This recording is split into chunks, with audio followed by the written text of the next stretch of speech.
රාජපක්ෂගේ පාලන කාලය ඇතුළත සිදුවෙච්ච අඳුරු සිදුවීම් ජනවාරිය සලකන්නේ කළු ජනවාරියක් විදියට ලසන්ත වික්‍රමතුංගගේ ඝාතනය තාජුඩීන්ට මොකද උනේ කීත් නොයාට මොකද උනේ උපාලිතෙන්න කොන්ට මොකද උනේ පොද්දල ජයන්තට මොකද උනේ එක්නැලිගොඩ තාම ඉන්නේ අතුරුදහන් ලැයිස්තුවේ මරලාද නැද්ද කියන ගාන දන්නේ නැහැ. එතකොට එකම දේ තමයි තාජුඩීන් ලසන්ත එක්නැලිගොඩ මේ විශේෂයෙන් මෙන්න මේ තුන පැහැදිලිව ඉලෙක්ෂන් වේදිකාවල අවුරුදු 15ක් තිස්සේ මේ කතා වෙනවා. පරීක්ෂණ පවත්වන හැම කණ්ඩායමක්ම කියන්නේ මේ සෙට් එක මරලා තියෙන්නේ හෝ අතුරුදහන් කරලා තියෙන එකම විදියට එකම සෙට් එක එකම විදියට තමයි සාක්ෂි වසන් කරන්න ප්ලෑන් කරලා තියෙන්නේ.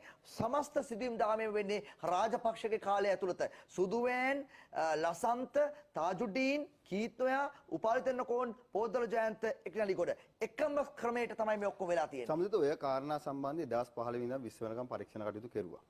අද වර්තමාන ආණ්ඩුවත් තමන්ගේ මැතිවරණ වේදිකාවේ මේ පිළිබඳව කතා කරා පමණක් නෙමෙයි දැනුත් ලොකුවට කතිකාවතක් ගොඩනැගිලා මම දැක්ක නීතිපති දෙපාර්තමේන්තුවට පවා චෝදනාවක් නගලා තියෙනවා. මම මේ නීතිපති දෙපාර්තමේන්තුවට නගන චෝදනාව සාධාරණයි කියලා මම විශ්වාස කරන්නේ නැහැ. හැබැයි අනිත් පැත්තෙන් මේ සම්බන්ධයෙන් රාජපක්ෂලට ඇඟිල්ල දික් කරලා අපේ පස්සේ යන අතරේ යම්කිසි වෙනත් හස්තයක් ක්‍රියාත්මක වෙනවද කියන කාරණේත් ආණ්ඩුව හොයන්න ඕනේ. මොකද හස්තේ කියන්නේ? මොකද ඒ පිළිබඳව ආණ්ඩුව හොයන්න ඕනේ. මොකද තේරෙන්නේ? අද සම්මුතිත අද මේ හැම එකක්ම කලින් මේ තීන්දුව කළ ඉවරයිනේ. මේක රාජපක්ෂලා කාලේ මේක අහවලා කියලා තීන්දුව කළා. ඒ තීන්දුවට අපස්සේ සාක්ෂි රාජපක්ෂලා කාලේ වෙන්නේ ඒක තීන්දුව කාලේ නෑනේ. රාජපක්ෂලා කාලේ අනුරගේ කාලේ ඒ පිළිබඳව පරීක්ෂා කරන්න. ඒ පිළිබඳව පූර්ණ නිගමනයකට ඇවිල්ලා සම්මුතිත පූර්ණ නිගමනයකට ඇවිල්ලා එක්නැලිගොඩ අතුරුදහන් වෙන්න හේතු දෙකක් කියනවා. එකක් තමයි ඕගොල්ලන්ගේ පවුල ගැන ලියපු පොත පවුල් ගස.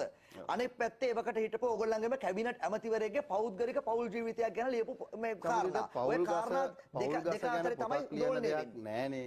පවුල් ගහන්න නැත්නම් මොකද ඕගොල්ලන්ගේ පවුල් තරහ. ඒක පොතක් ලියන දෙයක් අපි පිළිගන්නවනේ. පොතක් නෙමෙයි. ඉතින් පොතක් ලියන මිනිස්සෙක් අපි තරහ වෙන්නේ නැහැ. මේ පිටු 555 ලියන්න පුළුවන්. හොඳ ඕගොල්ලන්ගේ පවුල් ගහගෙන. ඉතින් තමයි ඇයි අපි තරහ වෙන්නේ මිනිස්සයා එක්ක.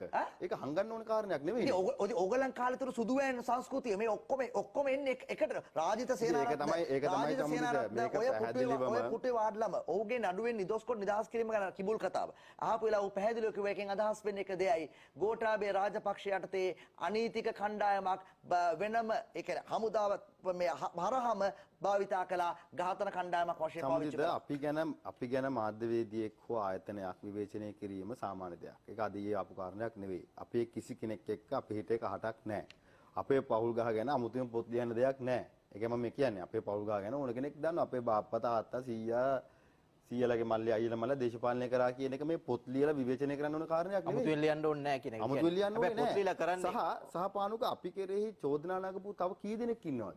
හැබැයි මම අහන්නේ ඒ කාරණා මත යැපිලා මේ පරීක්ෂණ කටයුතු වෙනත් මාර්ගයකට අරගෙන යන කුමන්ත්‍රණයක් යනවා.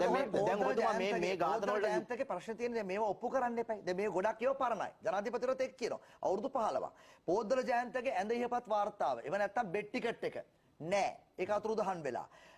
ඊළඟට මේ ලසන්තගේ කොළඹ අධිකරණ වෛද්‍ය මේ මෘත ශරීරාගාරයේ තිබුණු තාජුඩීන්ගේ අත්‍යවශ්‍යම අස්ථි කොටස් ටික නෑ. එතකොට දැන් මේවා කෝ ලසන්තගේ දිනපොත තමයි මේ පිළිබඳව දැන් ආණ්ඩුවට පුළුවන් පැහැදිලිවම පරීක්ෂණයක් කරන්න. හැබැයි මෙතන වැරද්ද මොකද්ද? මෙතන වැරද්ද මේ සියල්ලම පූර්ණ නිගමනයකට ඇවිල්ලා දේශපාලනීකරණය කරනවා. ඔබතුමා ඒ කාරණේ පැහැදිලි කරු දෙන්නෙක් පහනුක. ඒවකට හිටපු කොළඹ DIG අනුරසේන නායක. ඔහු මිය ගිහිල්ලා මේකේ මේ විවෘත තීන්දුවක් දීලා දැඩි ප්‍රෙෂර් එකකින් වගේ විවෘත තීන්දුවක් දුන්නු තාජුඩීන්ගේ අධිකරණ වෛද්‍ය විශේෂඥ වෛද්‍ය මහාචාර්ය ආනන්ද සමසේකර. එයා මිය ගිහිල්ලා මේ එතකොට දැන් මිය ගිහිල්ලා තියෙන්නේ වෙනත් කාරණයක් මතද නැත්නම් නෑ ස්වභාවික හේතු මත. නමුත් මං කියන්නේ එතකොට මේවා සම්මුදිත දැන් මේ කොන්ස්පිරසි තියරිනේ. දැන් මේකෙන් අවසානය මොකද්ද වෙන්නේ? යම් කිසි ඇත්ත වශයෙන්ම යම් සිදුවීමක් සිද්ධ වෙලා තියෙනවා නම් ඒක යට ගැහෙන එක නෙවෙයි. දැන් ඔබතුමා දැන් මේ පෞගේ මෑත දවස් ටිකේම විශේෂ ආందోලන තුන ලසන්ත වික්‍රමතුංගගේ ඝාතනය සම්බන්ධයෙන් මාධ්‍යවේදී සංවිධානත් ගියා නීතිපති කාර්යාලයට ගිහිල්ලා මේ ඉල්ලීම කරා. විවිධ උත්තර තමයි ලැබුණේ. නීතිපතිවරයා සම්බන්ධයෙන් ප්‍රකාශනිකුත් වෙන්නේ ඊට පස්සේ. මම අහන්නේ ඔබතුමා මේ යුක්තියක් ඉටු වෙන්න ඕනේ නැද්ද? සාධාරණ ඉටු වෙන්න ඕනේ නැද්ද? මේ ඝාතන වලට මේ සම්බන්ධ වෙච්ච අය එළිදරව් කරන්න ඕනේ නැද්ද? ඒක බලාපොරොත්තු වෙන්නේ මොන ආණ්ඩුවකින්ද? නෑ පැහැදිලිවම දැන් ඔබතුමාලගේ ආණ්ඩුවකින් බලාපොරොත්තු වෙන්න පුළුවන්ද? ඒක පූර්ණ නිගමනයකට ඇවිල්ලා තමන් හිතන් ඉන්න හෝ තමන්ට දේශපාලන වාසියක් ලබා ගන්න හෝ තමන්ට වෙනත් දේශපාලනික වශයෙන් යම් මාවතකට මේක ඇදගෙන යන්න පරීක්ෂණ කටයුතු කෙරුවොත් කවදාවත් පූර්ව නිගමනයක් නෙමෙයිනේ මන්ත්‍රීතුමා දැන් මේ නීතිපති දෙපාර්තමේන්තුව නම් කරපු පුද්ගලයන් 3 දෙනා නීතිපති දෙපාර්තමේන්තුව පැහැදිලිව කියනවා මේක මේ ලසන්ත ඝාතනයට සම්බන්ධයි නෙමෙයි මේක ඇවිල්ලා ලසන්තගේ රියදුරා මේ පැහැර ගැනීම සම්බන්ධයි පැමිණිල්ල දාලා තියෙන 2015 ඔව් හරි ඒක හරි පැමිණිල්ල දාන්නේ ඉතින් මේ ඝාතනයට ලසන්ත නැති වෙන්නේ 2009 මේ රියදුරාගේ 2015 ඒක හරි 2012 සිදුවීම වෙලා තියෙනවා මතන හරි දැන් මේ සිද්ධිය බලන්නකෝ DIG ප්‍රසන්න නානායක්කාර කියනවා මේවා ලියලා හොයන්න ගිහිල්ලා මැරුම් කන්නද හදන්නේ තමුසෙට ලසන්තර වෙච්ච දේ තමයි වෙන්නේ තමුසෙට ළමයි ඉන්නව නේද අරුන්ගෙන් මැරුම් කන්න නැතුව